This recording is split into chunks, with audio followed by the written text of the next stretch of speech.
La Piedra Negra, de Robert Irving Howard.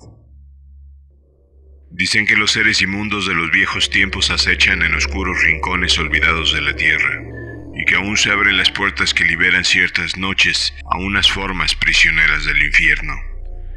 Justin Geoffrey. La primera vez que leí algo sobre esta cuestión fue en el extraño libro de von Jost, aquel extravagante alemán que vivió tan singularmente y murió en circunstancias misteriosas y terribles.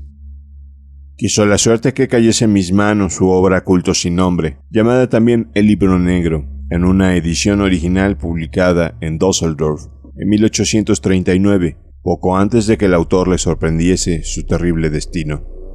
Los bibliógrafos suelen conocer los Cultos sin nombre a través de la edición barata y mal traducida que publicó Bridwell en Londres en el año 1845, o de la edición cuidadosamente expurgada que sacó a la luz la Golden Goblin Press de Nueva York en 1909.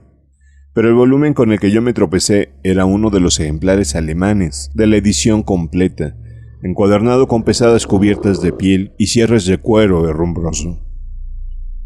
Dudo que haya más de media docena de estos ejemplares en todo el mundo hoy en día. Primero porque no se imprimieron muchos, y además porque cuando corrió la voz de cómo había encontrado la muerte su autor, muchos de los que poseían el libro lo quemaron asustados. Von Just, 1795-1840, pasó toda la vida buceando en temas prohibidos. Viajó por todo el mundo, consiguió ingresar en innumerables sociedades secretas y llegó a leer un sinfín de libros y manuscritos esotéricos. En los densos capítulos del Libro Negro, que oscilan entre una sobrecogedora claridad de exposición y la oscuridad más ambigua, hay detalles y alusiones que helarían la sangre del hombre más equilibrado. Leer lo que von Just se atrevió a poner en letra de molde suscita conjeturas inquietantes sobre lo que no se atrevió a decir. De qué tenebrosas cuestiones, por ejemplo, trataban aquellas páginas escritas con apretada letra del manuscrito en que trabajaba infatigablemente pocos meses antes de morir y que se encontró destrozado y esparcido por el suelo de su habitación cerrada con llave, donde von Just fue encontrado muerto con señales de garras en el cuello.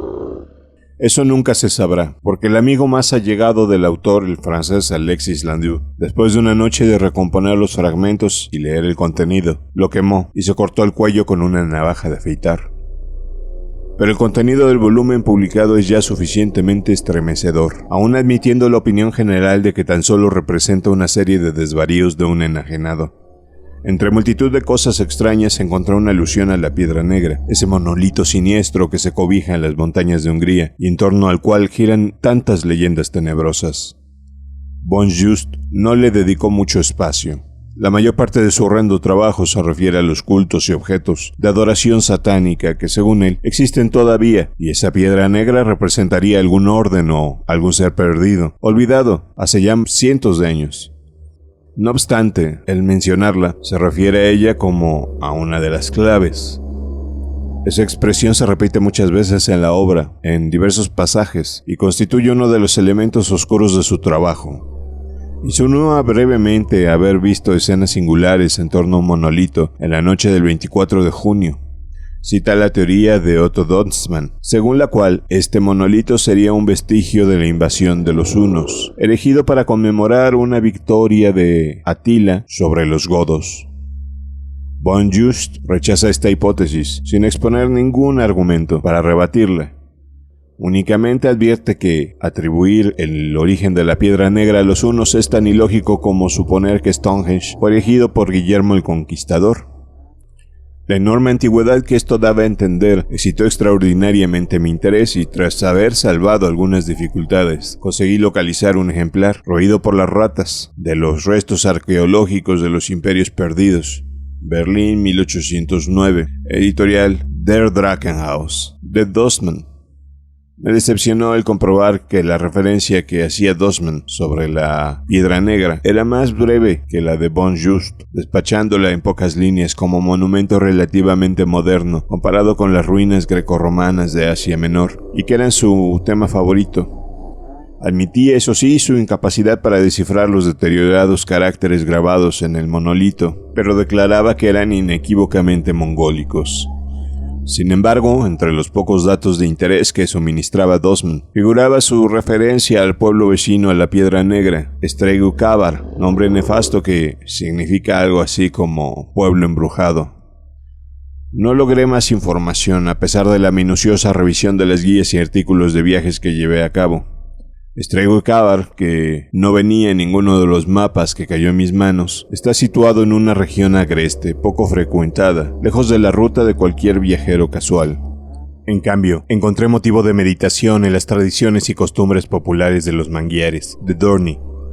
En el capítulo que se refiere a mitos sobre los sueños, cita la Piedra Negra y cuenta extrañas supersticiones a este respecto. Una de ellas es la creencia de que si alguien duerme en la proximidad del monolito, se verá perseguido para siempre por monstruosas pesadillas.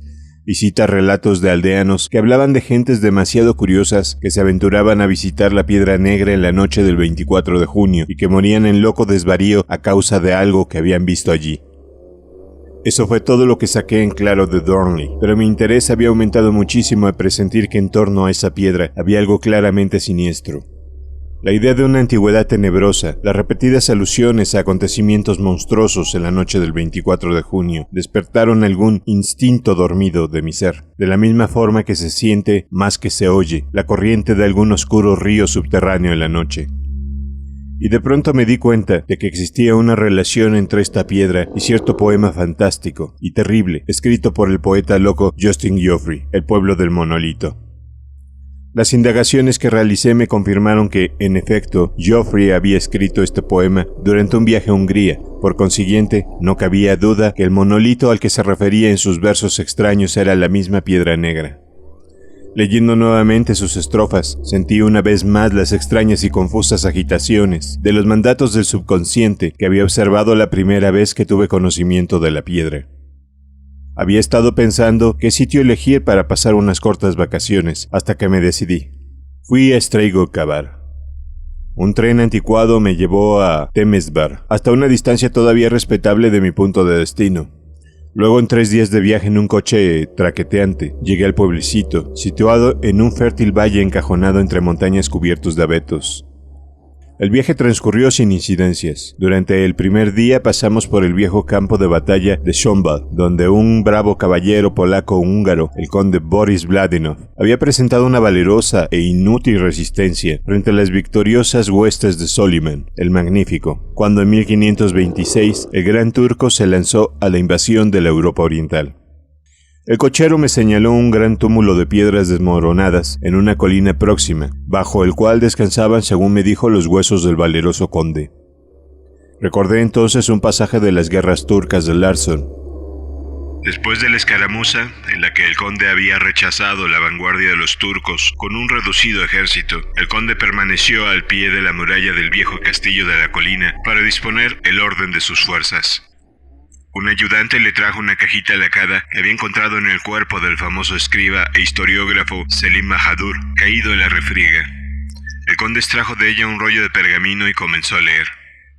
No bien terminó las primeras líneas, palideció intensamente y sin pronunciar una palabra metió el documento en la caja y lo ocultó bajo su capa. En ese preciso momento abría fuego un cañón turco, y los proyectiles dieron contra el viejo castillo ante el espanto de los húngaros, que vieron derrumbarse las murallas sobre el esforzado conde. Sin caudillo, el valeroso ejército se desbarató, y en los años de guerra asoladora que siguieron, no llegaron a recuperarse los restos mortales del noble caballero. Hoy los naturales del país muestran un inmenso montón de ruinas cerca de Szombat, bajo las cuales, según dicen, todavía descansa lo que los siglos han respetado del conde Boris Vladinov. Stregu Cavar me dio la sensación de un pueblecito dormido que desmentía su nombre siniestro, un remanso de paz respetado por el progreso. Los singulares edificios y los trajes y costumbres, aún más extraños, de sus gentes pertenecían a otra época.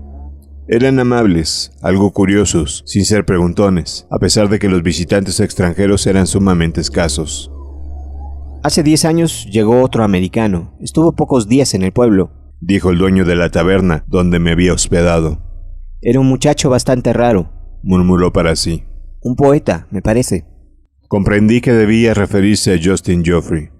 Sí, era poeta, contesté, y escribió un poema sobre un paraje próximo a este mismo pueblo.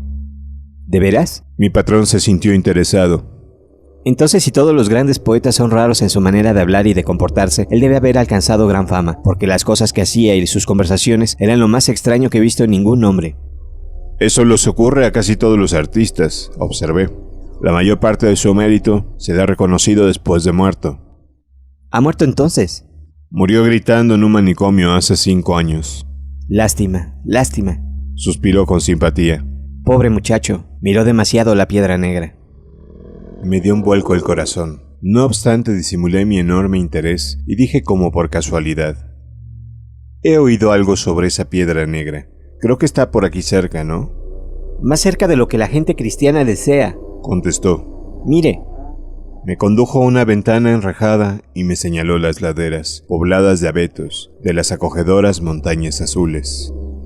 Allá, al otro lado de la gran cara desnuda de ese risco, tan saliente como ve usted, ahí se levanta esa piedra maldita. Ojalá se convirtiese en polvo, y el polvo se lo llevara el Danubio hasta lo más profundo del océano. Una vez los hombres quisieron destruirla, pero todo el que levantaba el pico o el martillo contra ella moría de una manera espantosa. Ahora la rehuyen.